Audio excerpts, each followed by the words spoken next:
Hey everybody, it's Kasha, and I'm here with like a Neko girl, and we're back with more Sakura Spirit, picking up right where we left off. Now, are you ready? I'm ready. Alright. It had been a week since I came to this world. I spent my days helping out around the village and training with Mio and Narumi. I even tried my hand at repairing some of the damage done by Sakura. We haven't seen her in a little while. I have a feeling that we're going to see her soon. Her voice makes me want to pass out. I still had no clue where I was, but I was enjoying the time I spent here. Everything reminded me of things I had read about in school history books, from the buildings to the people. I looked at the nearby girls and let out a sigh. The history books never said anything about fox girls or spirits. There were mentions of them in various religious texts, but they weren't real. So, you sure this wedding sash will be able to get back... no. You sure this wedding sash will be able to get me back to my world? In the end, Maeko had been able to research the spell even further, having made huge progress over the last few days. Oh god, it's me again. That's you. Why is it me? It's always me. Sayuri was able to provide some details. She believes that the spell will return something to where it belongs. I suppose it's worth a try. It'll work. I know it will. I just need some time to prepare. I'm not sure if I should be grateful or worried. Still, I didn't know you'd be able to figure out so fast, Maeko-chan. Yep.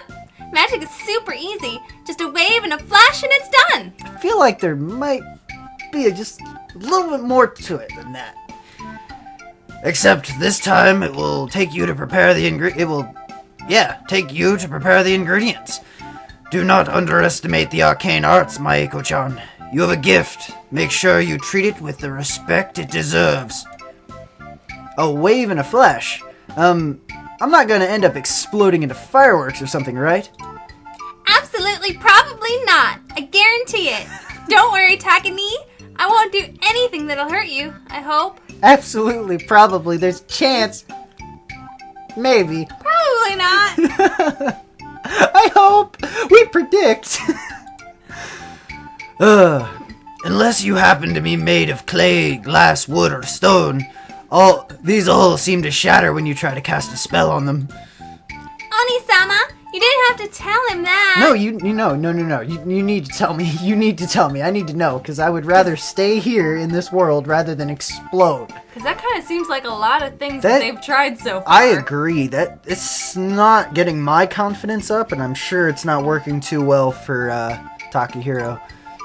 Oh boy, good thing the human body is mostly made up of water. Let's take a break. I'm feeling a bit... Distracted by the younger girl's excitement, I didn't notice a sweat had started forming on my forehead, a sudden dizziness coming over me. Without warning, I collapsed to the ground, my breathing heavy and ragged. As my vision faded, the girls ran towards me, shouting my name in concern. Dot, dot, dot. Nope, we're gonna skip over that bit. We don't need to... Dot, dot. Dubstep dots! I slowly regained consciousness, opening my eyes to take in the familiar surroundings of the room I had occupied during my stay within this unfamiliar world. I was surprised to find the two fox spirits in the room with me, seemingly in the middle of preparing something. Taka-kun, it is good to see you awake again. You were unconscious for quite some time. How are you feeling? A bit tired, but I'm okay. What happened? You sprung quite a high fever. I have prepared some food for you. It will be ready soon. Maeko-chan is preparing a spell that will hopefully improve your condition. I think you have a cold. You are so hot and sweaty. I had to get you out of your clothes to wash them. Yeah, sure. To wash them. My head still felt... Hey, have you ever had a bad cold? You get really sweaty. It's good to keep your clothes... You know what? They're trying to help him out. It's for his benefit. My head still felt a little bit fuzzy from the rest, but I was probably just exhausted from the constant training. I guess even a hero gets sick sometimes. It took me a moment to realize what Machiko had said. Raising the blanket, I found myself left with nothing but a pair of shorts. See, he's not completely naked. They have some decency. I instantly blushed. Why would you take my clothes? Being near naked in the presence of someone as pretty as Machiko, completely forgetting about Maeko, I kept the blanket close enough to be a second layer of skin. I'm almost ready, Oni-sama. Ooh. Whoa. quite nice. Yes. Machiko suddenly slipped past me, startling me in the process of her hands gently grasping my shoulders, pulling me against her. None of our robes fit you. This was the best we could do. I need you to relax. Easier said than done. Who would be able to relax with a girl hugging them? The lack of clothes only made me more nervous. Just lean back against me and watch. Maeko is about to give you a demonstration of her powers. It would be rude not to pay attention, and I would hate to have to punish you for being rude. Yeah, that'll make him relax. I agree. As those words are whispered into my ear like the temptations of a succubus, I kept my eyes on the younger sibling. So she's whispering. I suppose I should have whispered a little more. The sight of the young fox spirit seemingly in the middle of preparing some sort of ritualistic spell caused me to momentarily forget about my embarrassment. Don't be alarmed if you feel any unusual sensations. Once the spell takes hold, it usually takes a few moments to flow through you. Feel free to grab a hold of me if you need to. Wink, wink. Despite my attempt to protest, I decided it was best not to worry too much about it. It wasn't like she was going to blow me up or anything. Have they ever tried anything with water, or is it just solid I don't know. They objects? did not say. They didn't say. Although in a daze, I watched as a small glowing orb started to gather in the room, urged on by the soft whispers of the young fox spirit who had finally started her spell. Maybe I should accept Machiko's invitation before something blew up in my face. And ha! Ooh. As I watched, the girl begin to swirl her arms around. Tiny balls of light, like fireflies, began to appear in the vortex of her swirling hands, spinning around her. The light had a warm feeling to it, but not hurtful to the eyes, but still more intense than a candle or a light bulb. Finally, she began to move her whole body, in a dance of sorts that made the light flare even brighter. It makes me jealous seeing her like this. Not of her power, but of her beauty. In this moment, she is the most beautiful creature in the world. I won't disagree with you there. I'm gonna read. This is a trap. I am gonna read for this entire time. Hooray! But would you choose her over me? Which do you like better, maturity or youthful vigor? Or perhaps a stern tsundere is more your type? Or are you... This sounds like a trap. It is a trap. I could tell she was just poking fun at me despite my current state. I was about to offer a reply in return when I felt a strange tingle inside me. It felt similar to the sensation of swallowing fizzy candy, only throughout my entire body. Ooh, this feels weird. And it's done. He didn't even explode. Yay! He didn't even explode. What a disappointment. Wait, what? Tell me, do you feel any better, Taka-kun? I feel a little bit weird, like my entire body is tingling. I really hope I won't explode. Yeah. If you're going to explode, you would have done it by now. You'll be super fine in no time at all. Dinner, yeah. If you were going to explode, you would already be dead. Words of That's confidence. encouragement, Yeah. As soon as she had finished her spell, Maeko clutched her head in her hands and fell to her knees. Machiko seemed as startled as myself by Maeko's sudden display of pain. As I tried to get back to my feet, Machiko rushed to her side. Maeko, you need to show more restraint. Please lie down. Taka-kun, can you keep an eye on her? I'm going to prepare something that will help her. Of course. Come, Maeko-chan. You should lie down over here. Finally regaining my footing, I made my way over to Maeko's side. After making sure her sister was left in good hands, Machiko left the room, leaving me alone with a groaning girl who had been struck by a nasty headache after casting her spell. Isn't he still naked? I think he's still in his boxers, yeah. I think so. Oni-sama, Takani. Don't worry, Maeko-chan. I'm sure your sister will be back soon. Try to relax a bit until then. Takani, do you like Oni-sama? Where did that question come from? Oni-sama asked, but you never answered. I don't mind, if you like Oni-sama over me. I'd sure like it if you liked me, though. I like you both. You're both wonderful. We should all be a big happy family.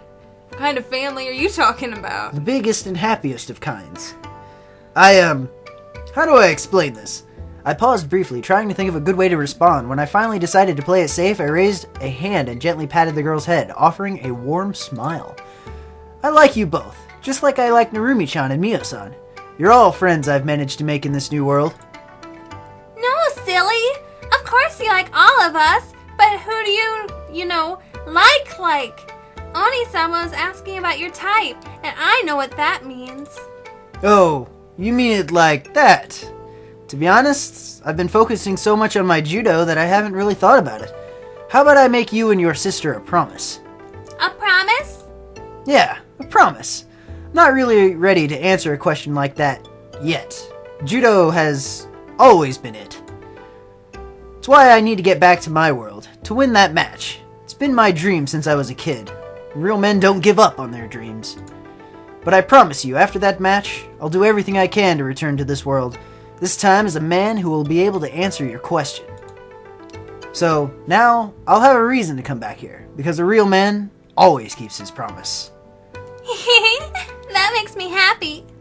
As we sat there for a while, I suddenly heard a strange shuffling sound. Mayeko had apparently heard it as well, squeaking as she toppled back onto her rear. I fell again. I guess I'm not all better yet. You probably shouldn't move around too much, Mayeko-chan. You're probably tired after that thing you did just now.